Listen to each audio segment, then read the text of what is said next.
Kamusta Aquarius? Welcome to Like a Tarot.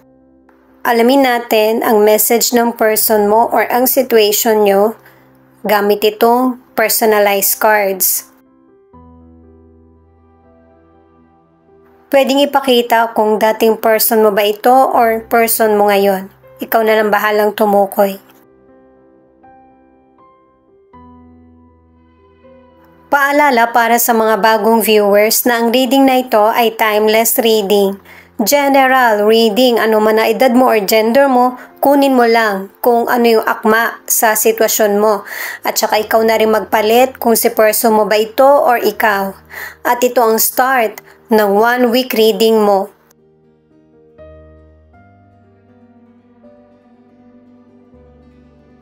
Napapansin ng person mo or maybe ikaw na merong pagbabago sa relasyon nyo. Pwedeng lumamig yung pakikitungo mo sa kanya or naging moody siya sa iyo o hindi kanya pinapansin.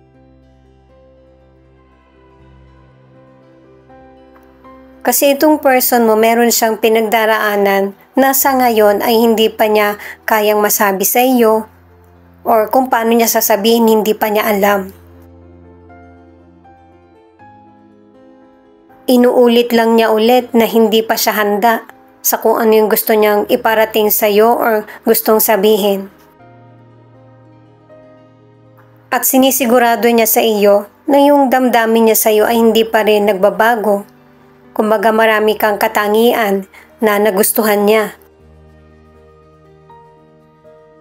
Ano man ang gender ng person mo, ang sinisisi niya sa situation niyo ay ang sarili niya.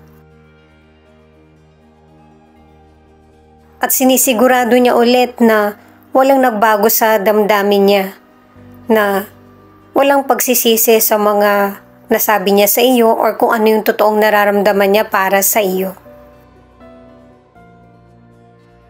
Kasi kahit ano man yung nangyari sa relationship niyo, ikaw pa rin yung kailangan ng person mo. Maaari na ang ilan sa inyo, yung person mo, may problem siya sa trabaho o kaya sa money. May mga personal issue siya na posibleng hindi mo matanggap. Pwedeng dating issue pa ito na hindi niya mai-open sa iyo at gumugulo sa isip niya. Kung hindi niya masabi-sabi sa iyo, yun ay dahil sa takot itong person na ito na mawala ka or magalit ka sa kanya. Gamit ang tarot cards, alamin natin kung ano ang pagbabagong nangyayari sa buhay mo. Page of Pentacles, the Wheel of Fortune, the Justice. Itong mga cards na ito nagsasabi na malaki ang potential mo na mag-grow at saka magkaroon ng pagbabago ang buhay mo or ang situation. Kung may sitwasyon na nagpapalungkot sa iyo or nagpapagulo sa kaisipan mo, ito na yung tamang panahon para kumilos sa bagong direksyon or magkaroon ng fresh start. At saka paalala din itong mga cards na ito na maging mapanuri sa mga gagawin mong desisyon kasi yung kapalaran mo ay nakasalalay sa mga desisyon mo or gagawin. Sa career o negosyo, nakadalawang cards ka na napaka-active mo sa trabaho mo or ginagawa. Kaya nagiging matagumpay yung karir mo or negosyo. Merong promotion at saka bigger compensation. Pero pinapaalala din ng mga cards na ito na importante yung karir mo o kaya negosyo, lalo na't kung ikaw yung pinaka-inaasahan, para makaiwas sa stress or yung ma-burnout ka. Kailangan ng pahinga or dumistansya sa trabaho mo. Kaya may ilan sa inyo may nararamdaman ka na sa kalusugan mo.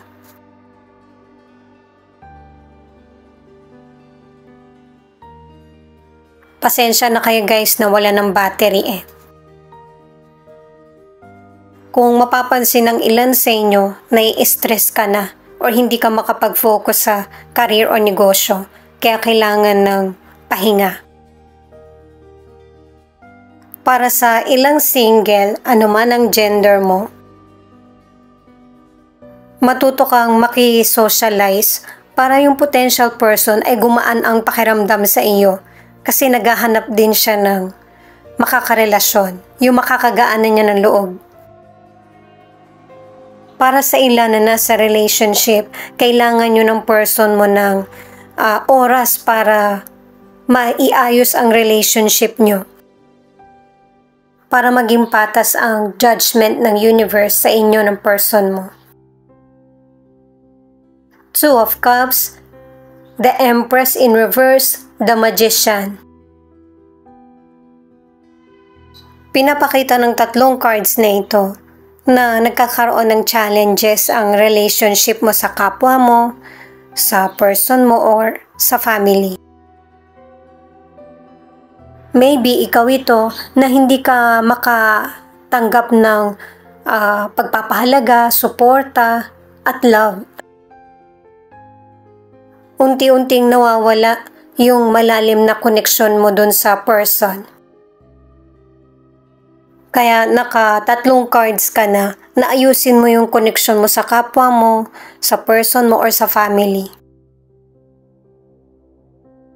Ang ilan sa inyo, sinisikap mo or pinipilit mo na makatipid. May ilan sa inyo may gusto kang bilhin pero hindi mo na lang tinitignan or hindi mo na lang binibili. At nasasanay na ang ilang Aquarius sa ganitong sistema na dati hindi naman ganito yung ginagawa mo. Kaya yung estado mo sa financial ay mas lalong umuunlad. Magaling ka nang mag-control, hindi lang naman sa financial kundi sa feelings mo din.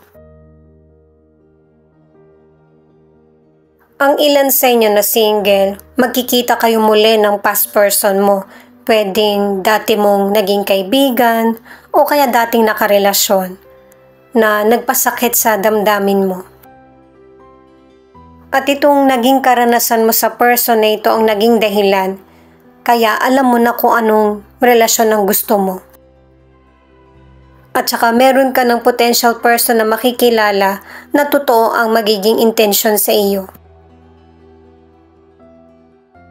Ang ilan sa inyo sa relationship, babawi ka sa person mo, pero hindi ganun kadali na maibabalik mo yung mood niya. Nakadalawang cards ka na maybe ikaw ito or yung person mo, nagagawa ka ng paraan para ma-impress muli yung person mo sa iyo.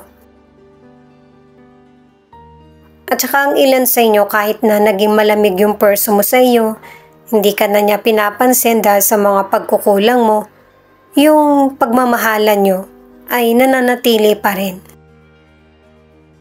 Matagal pa kayong magsasama ng person mo. Eight of Cups, King of Pentacles, Page of Swords. Sa mga cards na ito ipinapakita na marami na nga talagang nangyayaring pagbabago sa buhay mo at sa buhay ng person mo. At nakakonekta na sa iyo kung ano yung layunin ng person mo sa relasyon nyo. Kasi yung person mo gusto niyang maging stable yung pamumuhay nyo. At makakasabay ka na sa kanya. Hahangarin din ng person mo na maging successful ka. Pero syempre, naka-apat na cards ka na kailangan balansehin pa rin ang mga priorities at saka yung oras para sa sarili. Para wala nang mauulit na misunderstanding. Love, karangyaan at happiness ang pagsasaluhan nyo ng person mo. At kahit na nakakamit nyo na yung tagumpay, uhaw pa rin kayo ng person mo sa mga kailangan nyong matutunan. Pwedeng family member ito or sa trabaho mo or negosyo o kaya kayo ng person mo. Ang tinutukoy ng mga cards. Ang ilan sa inyo sa kalusugan, nakadalawang cards ka na nakaset yung isip mo or damdamin mo sa mga negatibo na hindi nakakatulong sa iyo. At saka base sa mga cards, hindi naman ito ganun kalala. Kasi malalagpasan mo pa rin naman kung ano yung mga problems na dumarating sa iyo sa kalusugan at saka magkakaroon ng healing. Kung ano man yung mga pagkakamali or nangyari sa past ay mas maraming blessing ang mangyayari sa present mo kahit sa future. Kaya huwag ka masyadong mag-isip na makakasama sa kalusugan mo.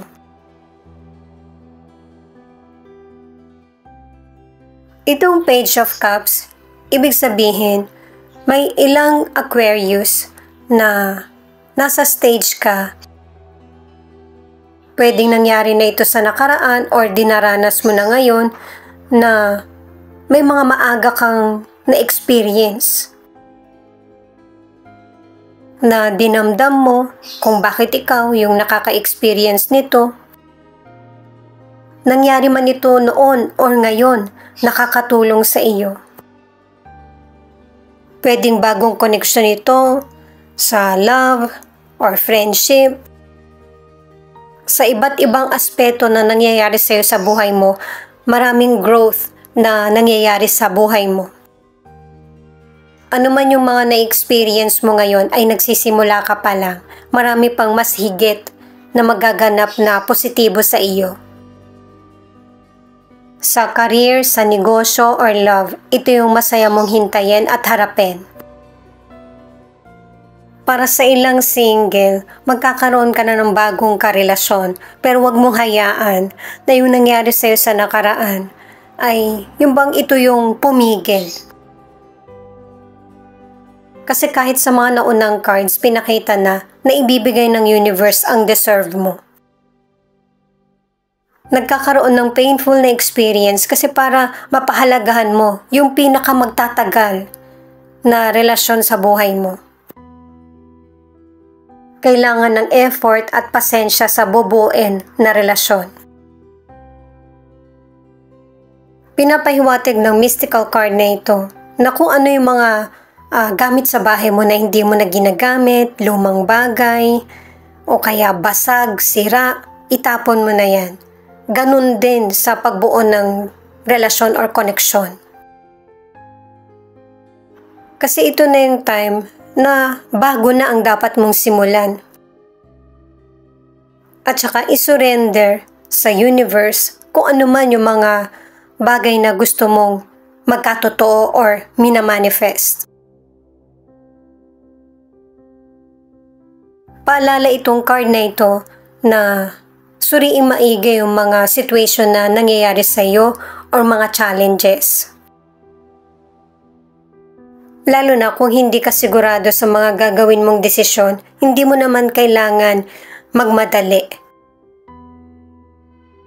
Kasi meron pang mga sitwasyon na makakapagpabago pa ng isip mo or makakapagpaganda lalo sa situation or mga pinagpipilian mo. Ang ilan sa relationship, kailangan nyo ayusin ng person mo kung ano yung nagpapagulo sa kaisipan or damdamin. Hindi kailangan mahiya na sabihin sa person kung ano yung gusto or kailangan sa relasyon. Lalo na't ang ilan sa inyo, yung person mo, nafo-focus sa mga ibang pangangailangan nyo sa buhay. Inaakala niya na okay ka lang. Kaya sasabihin mo sa kanya. Sino man sa inyo ang may problem? Aries, Gemini, Cancer, Leo, Taurus, Capricorn, at Libra. Ito yung ilan sa 12 zodiac sign na nangunguna sa reading na ito. Thank you nga pala sa mga nag-like, share, comment, and subscribe. Ingat po kayo palagi saan man kayo naroon. I-click din ang notification bell para updated ka sa Laika Tarot Readings.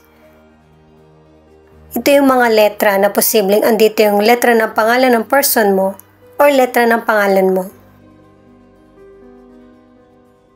R, F, S, Q, Y, I, U, C, N, E.